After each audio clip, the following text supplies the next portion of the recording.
So it was a good game last night. A couple other characters put their characters in World Anvil. They are not updated yet. I put the wrong link in. World Anvil has this weird, it's either campaign or world link to put a character in. While I can see why someone would want to put a character in a world but not a campaign, I'm not really sure that I would ever do that. So I have to remember in the future to use that feature, use the campaign link. But if I were making, say, my own characters, which they recently upped it to unlimited characters for everybody, if I wanted to create a bunch of characters for my world and have them, they have like a little social stream for the character, or you could journal with them or something like that. So I could see if maybe I were writing a book with World Anvil, I could make all my main characters like that. But I don't really care to. So we start off the session with a warm-up question. Warm-up question was, what do you fear most? Some rando grew up in a small village far from urban society where he was raised by a pauper woman. When he was 16, Some was purchased for coin by the city blacksmith, Narlak the Pitless. Later coming to realize this man was his father, he worked and was beaten as a slave for 2 years, growing physically stronger and nurturing his vengeful spirit towards Narlak until one day he escaped and ran. Some ended up in a large metropolis, living for 2 years in the slums and by begging and doing odd jobs, and sometimes seedy deeds. When he became 18, he joined the city military and trained to become a mean and tough fighter who excelled in physical coercion. The characters grew up in a 200 square mile area, 6 mile hex map on a 8.5 by 11 sheet of paper. Lost in, being trapped, not like how he grew up, in a bubble, but more intimate, alone and unable to fight, charm, threaten, etc. his way out. Miles fears his god. He doesn't know what her disciples are exactly and fears one day he will break a rule that he didn't even know was there. This god Miles is worshipping, the blue lady, came out of a module and she was pretty much just mentioned. It's probably one of those things that I should add to my to-do list, huh? Sombra, feeble mind. My worst fear is losing my ability to think and know who I am. That's a pretty big thing for a caster, huh? Ark fears not being able to see his family whole again. With how his mother and father were corrupted by Acererak and now being dead, he dreads it all being irreversible and even losing more family. His mother and father were adventurers, and he became an adventurer with his brother. The adventuring group that they were part of, that his mother and father were part of, was the same adventuring group that the king was in. In fact, that's how he became king. Going under the guise Asher something Blossom. When he unveiled his plot to sink the continent, he came to his old adventuring party. He gathered his own old adventuring party, actually. It happened in the background. It was an option that the characters had early on to go and collect these party members to fight the evil Glassstaff, who ended up being a patsy. So he gathered his party back together, and he performed a ritual to turn them all into undead. I believe the mother was a banshee and the father was a dark knight. No, the mother was not a banshee. I don't remember what she was. Fairly high CR, because they were fighting 10s. So that was the first fight of the gauntlet they had to go through to get to Acererak, was the mother and father. So it started off very intense. And I think that was a 3-session fight, I want to say. At least 2 sessions, but it might have been 3. I had this diorama set up that was a portion of the hill. So there was a level, and then there was a bridge going up, and then another level. So every time they hit the top of the level, we'd bring that back down and switch it with the bottom, and they ended up going up 5 levels. And it was pretty much the climactic fight in season 1 of our story. So yeah, Ark fears becoming dead, or undead maybe. And Roger here, also an OG character. His worst fear is that he would become like his father, a Cambion who came with his family of fiend-blooded humans and tieflings from the old country, Hell, to find a better life on the Prime.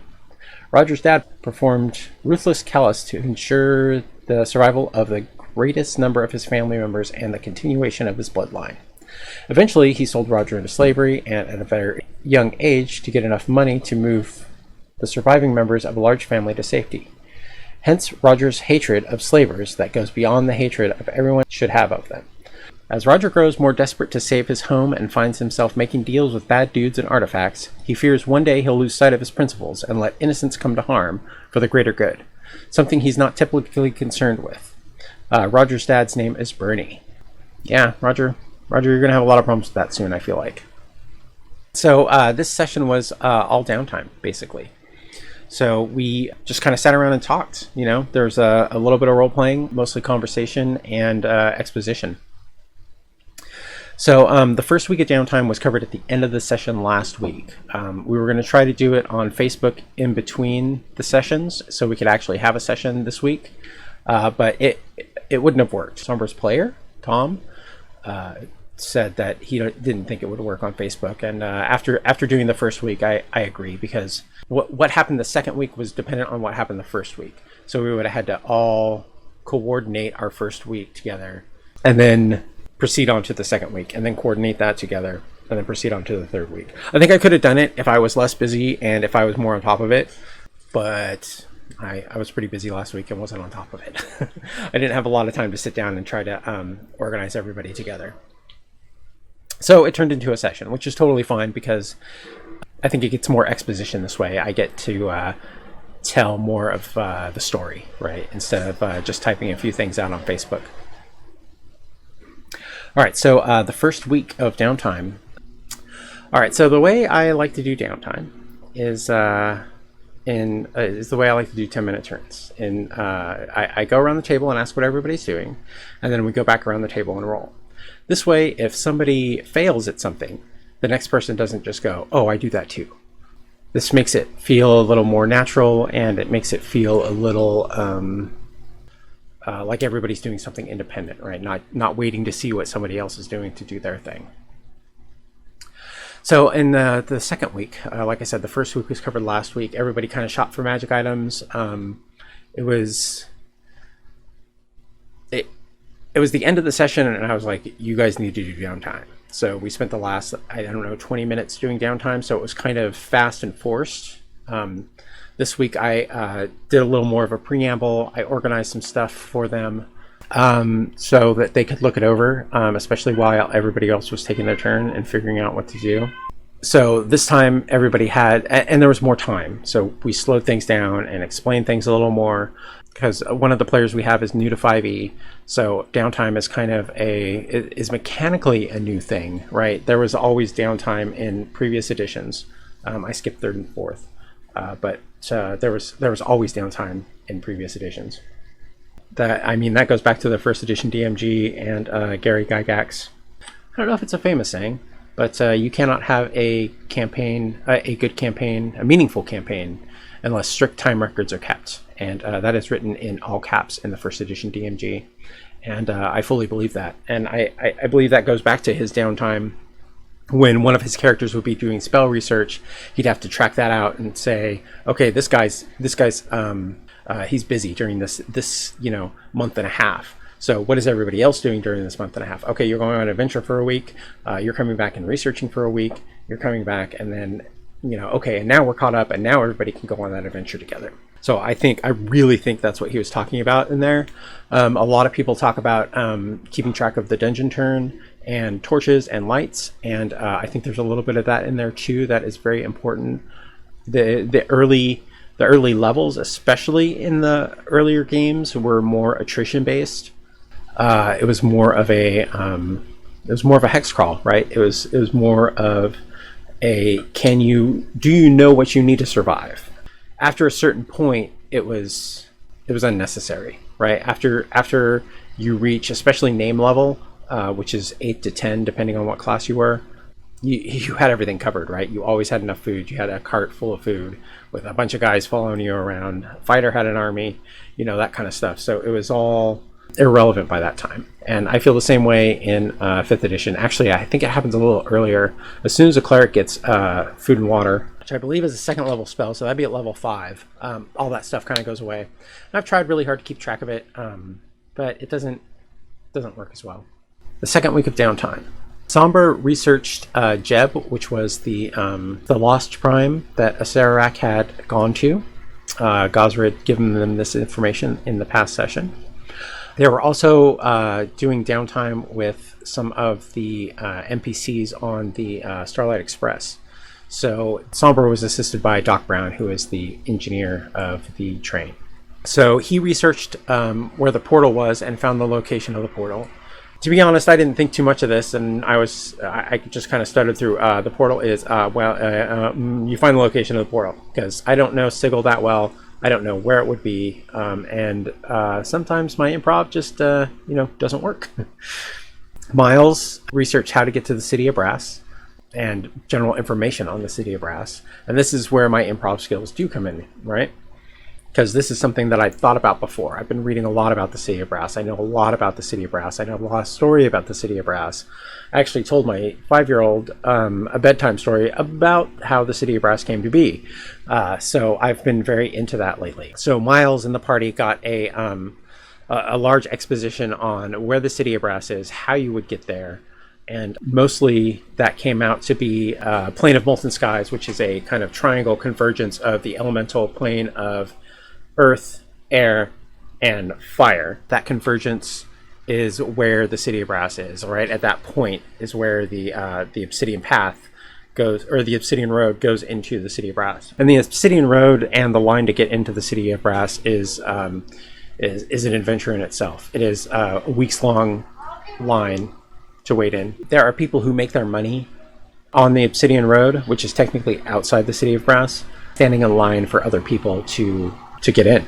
There are inns and bars, taverns, there's brothels, there's shops, there's water stores, there's even guards posted outside. There is a separate watch for the Obsidian Road. It's not a favorable position to be in, so they're kind of grumpy assholes. And they learned that was one way to get in. Another way would be to plane shift, take the train to outside of the city, and go in through a gate that way, which would also probably require them waiting or needing some authorization from somebody.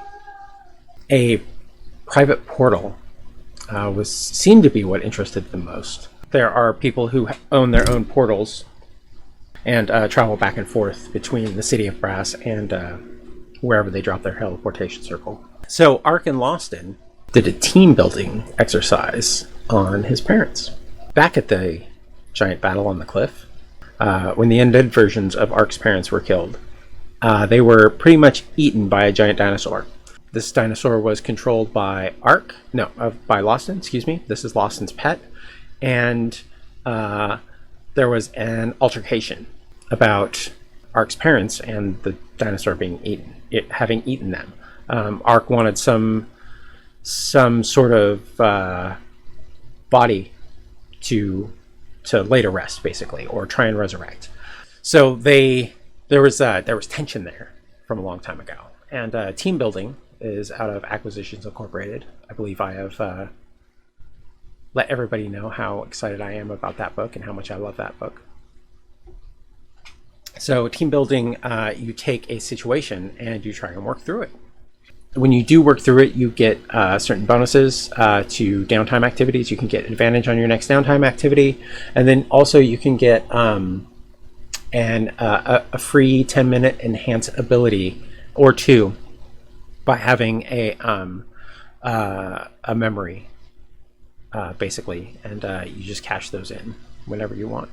Lawston rolled pretty high. I think he got a memory and advantage. And then Ark rolled low and then re-rolled. And he got it, so nothing was resolved, but nothing got worse. Some rando went schmoozing for forces guarding the portal. They found that there was two companies of demons at the portal. Miranda is an employee on the Starlight Express, and she tried to market for the company unsuccessfully.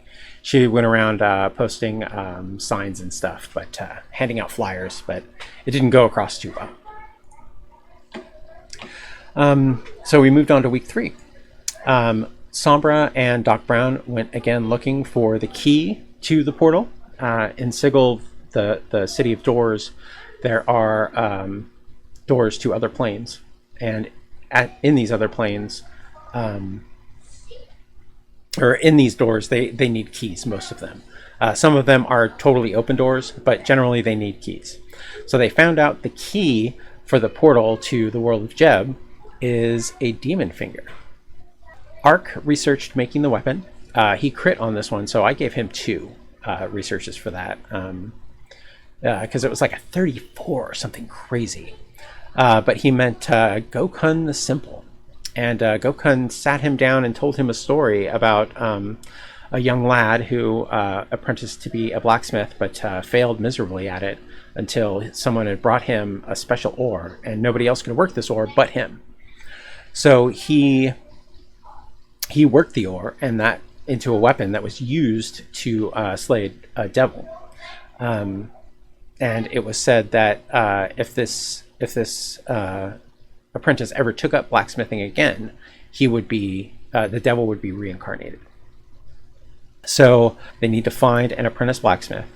They need to make sure give him the Gazrian ore to craft the weapon, and they need to make sure that he never crafts a weapon again. And of course, my opinion was, kill him. That's what came to mind when I planned this out. And it's funny, some rando having a blacksmithing story during this. Everybody was surprised, and they were like, "Did you plan that out? Is this because of that?" And no, it wasn't. It was. It's been in my back pocket for quite a while now. I was telling them before the last dungeon crawl, which was at least 4 weeks ago. I've had this planned out, and I think it was even before that. It was even before that because the ore was in the dungeon crawl, so it was probably about the time they went to hell. So when we picked up this game again in person, so I decided that Gazra had to be. I didn't want him to be just slain like a monster. I wanted him to be slain more like a boss battle or a creature of myth. So I wanted a story to go along with it and a specific weapon to weaken him. So Miles did some schmoozing, which is basically research with charisma for a private circle in the city of Brass. He did not do well on that roll. Actually, he did okay on that roll. He did not do badly. He got the result that said if you schmooze again in this area, then you get advantage on that roll. Sombra learned a little bit about the location in Jeb. Sombra found out that one of the main features of this planet is a large desert area contested by 7 warlords.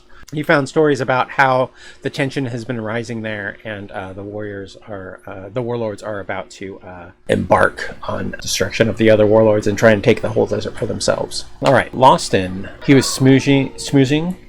He was looking for a contact in the clerk district of Sigil.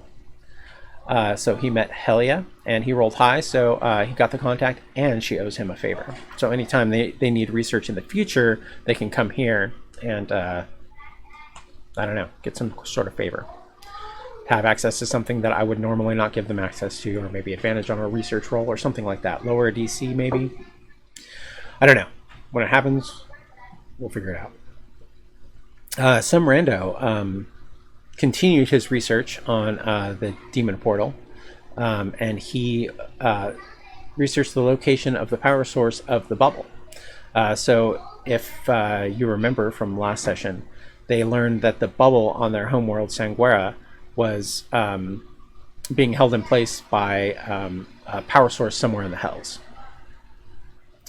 So if they took this portal back to Sanguera, they would end up inside the bubble. The alternate way to get back to Sanguera would be to knock the bubble down and plane shift there. So this was more on the Sanguera and the Doom Vault end of the research. The location of the power source is west of Mineros, the city of Mineros. He met Ash Elm Spirit. He rolled high and got a contact. They've got a couple contacts out of this, which is pretty cool. Miranda and Walter. Miranda's the bard who previously tried to market, and Walter is the head chef. There were many Walter White jokes and trailer jokes. Trailer, not a train. It's a trailer now.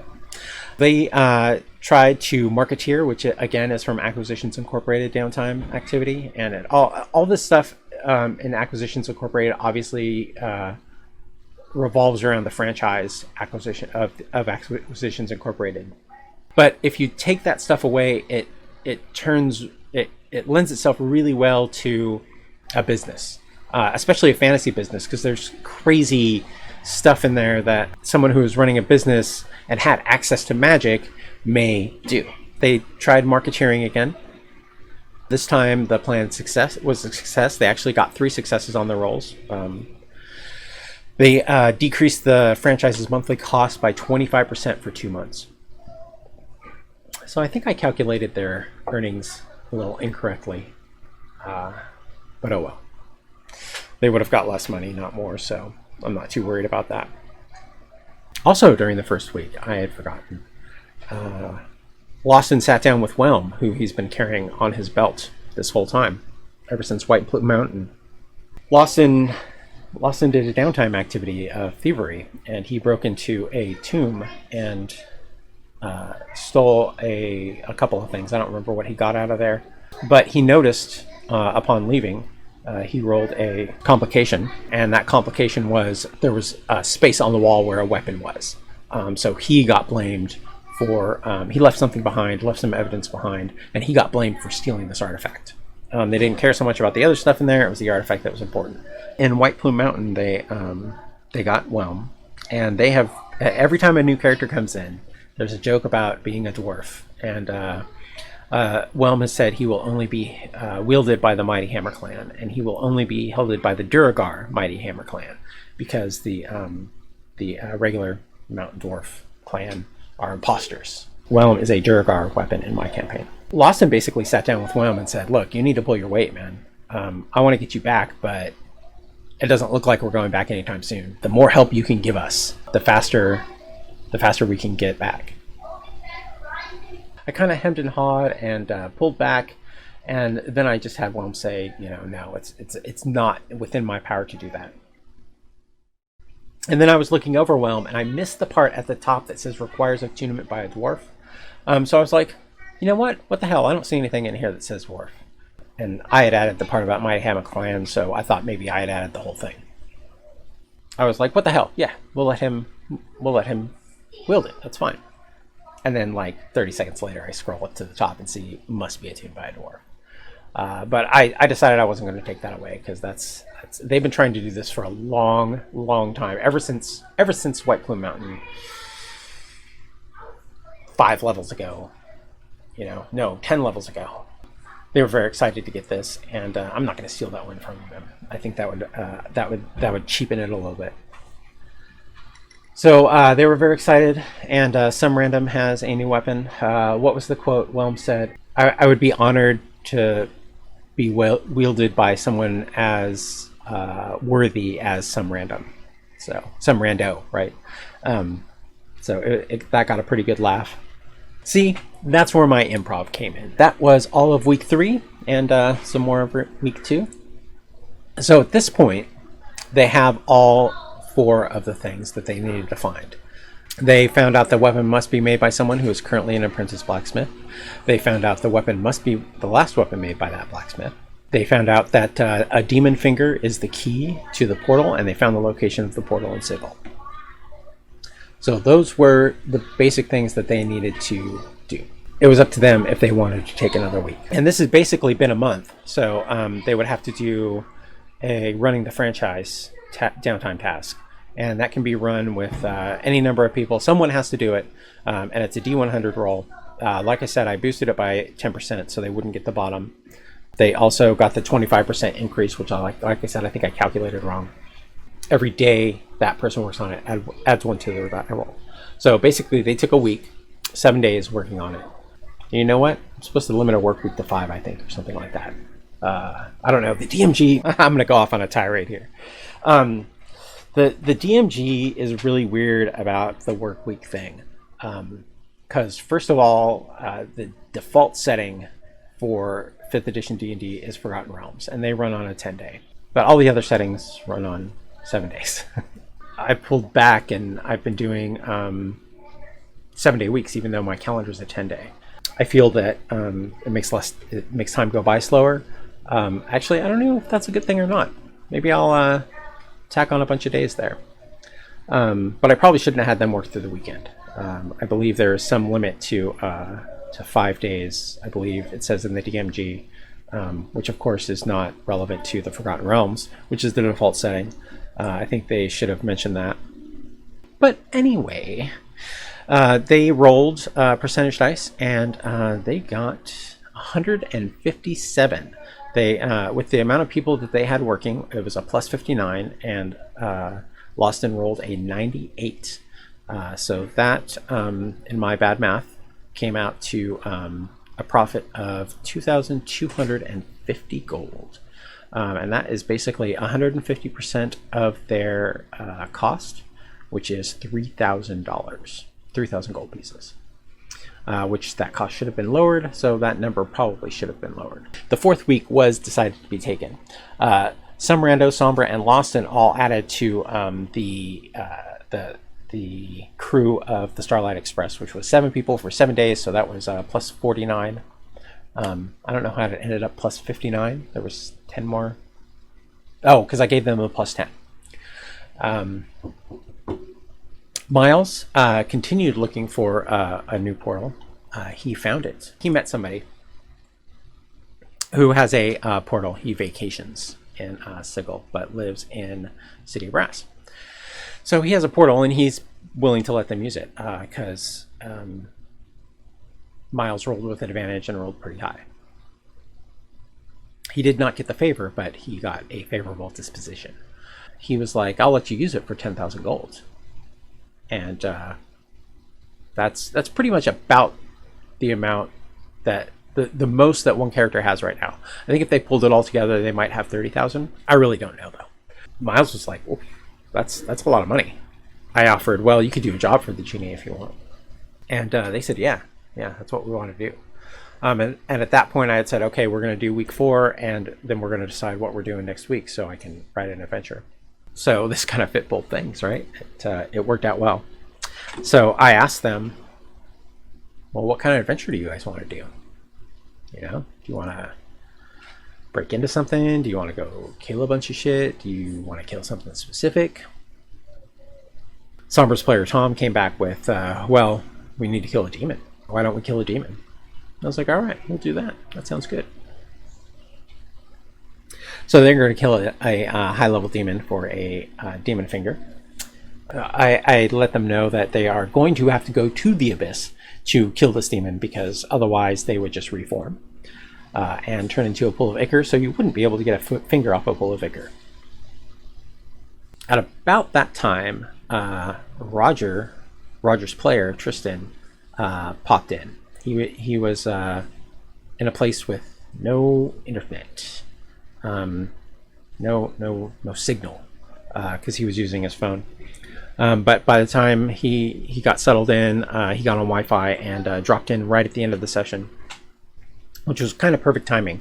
So we ran through his downtime, and basically he wanted to improve his weapon. I think I talked about this last week. Improve his light crossbow to a crossbow. And I was like, I thought about this, and I can't think of any way to do this aside from, maybe replacing it with a better, more durable string. And it's only 1 point of damage, but I want it to be sustainable. I don't know, just something.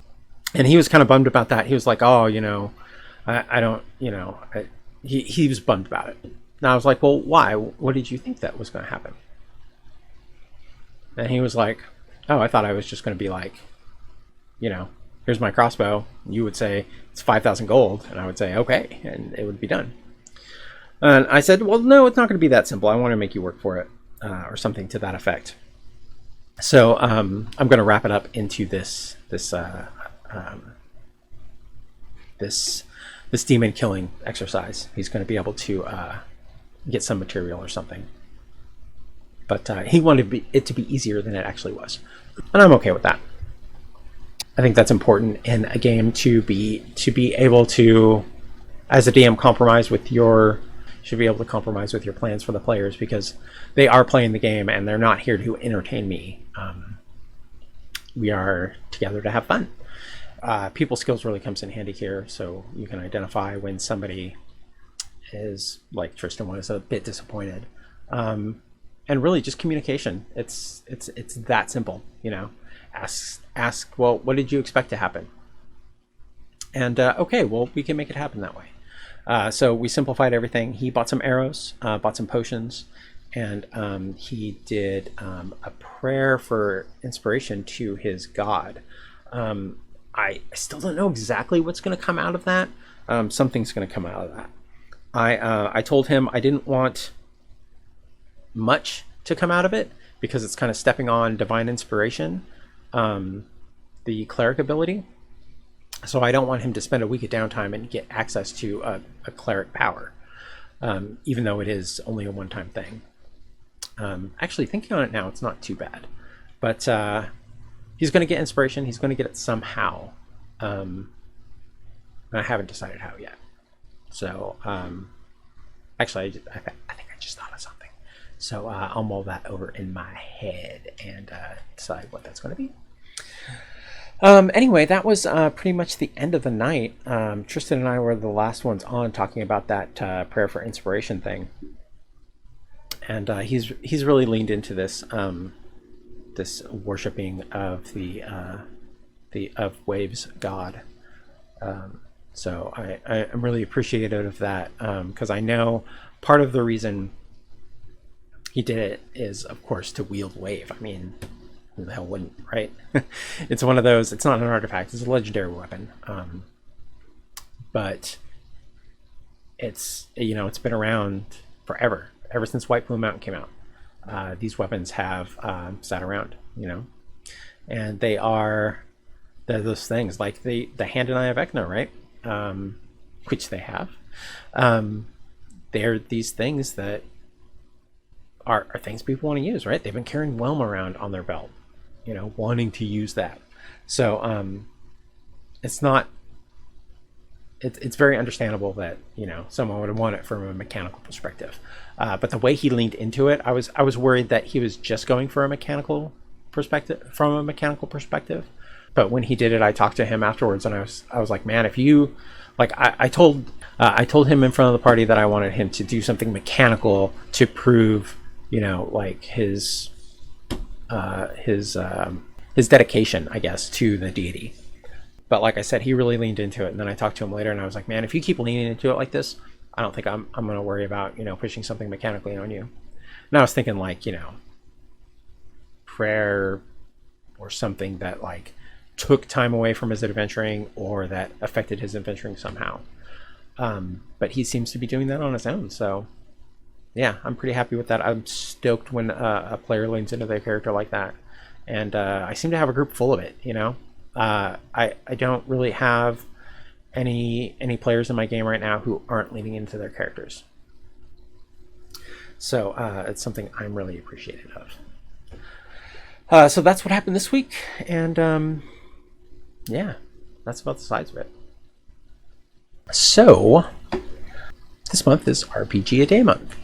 And I initially wasn't going to do it, but I thought since I'm doing a podcast every week anyway, we can just maybe knock out 7 at a time.